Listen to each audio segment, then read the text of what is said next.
part, which is what can dads and moms do? And so I was thinking about this. If only I knew some sort of policy expert that thought about things in not just a overarching, theological and logical sense, but also then dig down and go, what can we do? And I've got Jeff Park on speed dial. So when we talk about then, okay, we're the listeners don't know this, but that speed dial was slower than usual. But I'm glad. It's all right. It's summer. We've got things to do. We've got dadding to do here. All right. Exactly. So let's talk about what dads can do first, because hopefully my 100% male listenership will eke some of this out. But I'm hoping this will be also beneficial for how can moms talk to dads about these things, and then vice versa. How can dads talk to mom about these things? And I think how we approach it, especially if we haven't been doing it, or if we want to do it, that's very important here. So just on the basic level, what can dads do? And to prime the pump, I can just say the easy one is be involved in some way. So you've got the co-ops. I teach at one, or I tutor for IRS purposes or what have you. Sure. Yeah. I'm involved in presenting evidence of what we're going to be continuing to do for the rest of the week initially. And so that's something I'm able to do with my time. My time is different probably than 90% of the people that listen or exist in the world. And that's fine.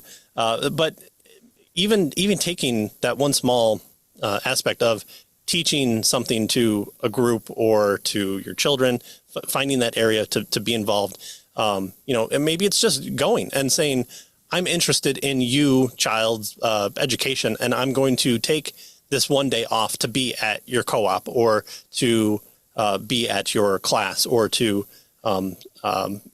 be at this event. I always think of Hook with Robin Williams, and he's neglected his children, so they want to join Captain Hook's menagerie of swashbucklers. And so I think that's the easy one to do. Show up to the baseball game, but show up to something where it's education, and it's either something important or hard or normal in the kid's life. And so you're saying, hey, I'm going to come on this day. Maybe it has to be the dad day, but maybe it doesn't have to be the dad day.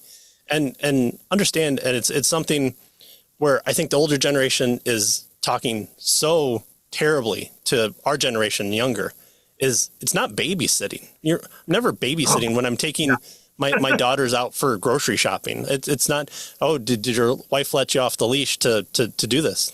No, I'm saying, no, I'm training my children. I'm going with my children. They're coming with me, and we're having a father-daughter day like we do every day. And it was always weird to talk to people like that, because it's like, no, I've got my daughters today, as in like, I have them right now. Like, it always sounded like I was a divorced dad being like, oh no, like this is my week. But I was always trying to find ways to be like, no, this is what you were saying. This is my responsibility. I'm training up my children in the way that they should go.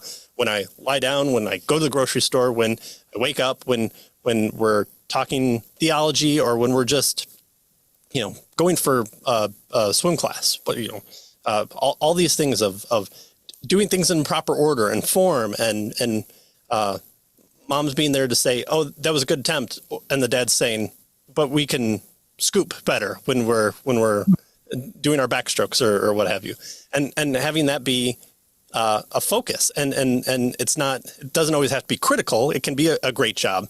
I'm very proud of you that you tried this. Why do dads teach bike riding, right? Because like you were saying, it's the dads that are goal driven. The moms tend to be more, let's take a break, or let's kiss the boo-boo. Dad's like, nope, get back on. And more tears are probably shed in different ways there. Well, I was listening to Al Mohler talk to Abigail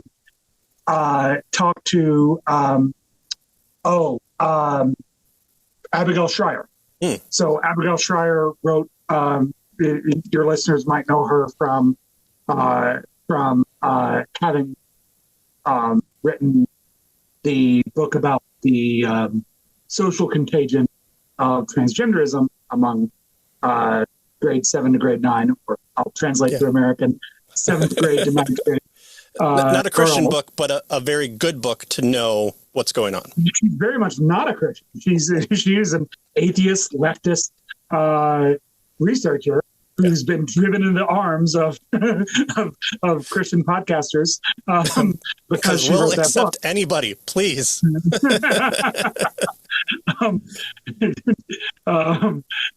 As you've demonstrated by accepting, the lowest rung of society, by which I, of course, mean Bob Murphy. So, I thought you were going to talk about Canadians. I knew you thought I was going to be self-deprecating, but I decided to be Bob-deprecating instead. This continues a joke from the we don't actually hate Bob Murphy. This continues a joke from the Anarchist Bible Study podcast that Patrick and I were both recently on. Anyway, but if you actually want to watch Bob Murphy, episode 47 is the way to do so. Yeah. Anyway, so Abigail Schreier is talking to Al Mohler. Abigail Schreier, she wrote that book, but now her current book is not Anxious. Oh no, it is Anxious Generation. Yeah, that's hers, right? Right. Yeah, that's really interesting. Yeah. She and Jonathan Haidt. I have Jonathan Haidt's other book right here, so I was double checking that I had his name right. She and Jonathan Haidt both wrote similar books this year. So, but yeah, I think hers is the one that's called Anxious Generation. She was talking to Al Mohler about that book, and she used the example of, she's sitting in the crowd at a sporting event. I think it was a football game, and a kid goes down hard, and it looked like the kid could be seriously hurt, but she was sitting close to his dad, and his dad said very quietly, but to himself, and maybe the mother as well, he's fine, get up. And you know what? Turns out Dad was right. He was fine, he got up, and he was fine. And she was using that as an example of the kind of, and I think she was saying dads in particular, the kind of influence that dads can be, that kind of an influence on life in general. Yeah. And not just sporting events. Is you're fine, get up, keep going. Right. Bad Therapy is her newest book. Bad Therapy, Anxious Generation is Jonathan Haidt. Yeah. Yeah. Yep. Sorry. But, so my kids are going back and watching old school TV. By that I mean Full House, and it's so funny to watch that and realize, during G.I. Joe we had those knowing is half the battle, because the government regulated all TV shows to not just be product placements, which we were okay with, but they had to teach a message of some variety, and so that's why you got the Joe Knows at the end. And so it's so funny to watch Full House and realize this was a popular show, and it's three men, and they're all coming together every half an hour and having this a loving moment where everyone's talking normal, and everything works out in the end. And so maybe that's the gynocentric writing of our childhood of the 80s and 90s, and it's finally taken root and coming to fruition, where the dads are needing to have a more firm hand, or not so much in that, but also teaching. But you had all the possible types of dad. You had a a morning show host, a rock star, and a comedian, right? Like those are the three normal dad professions, right? Living in California at the time, yeah.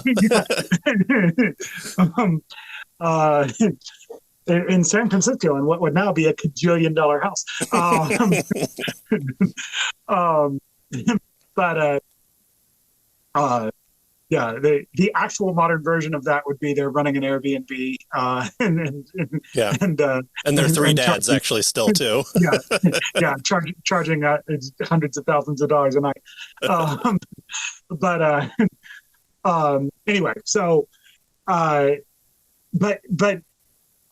but yeah, I mean there is that element of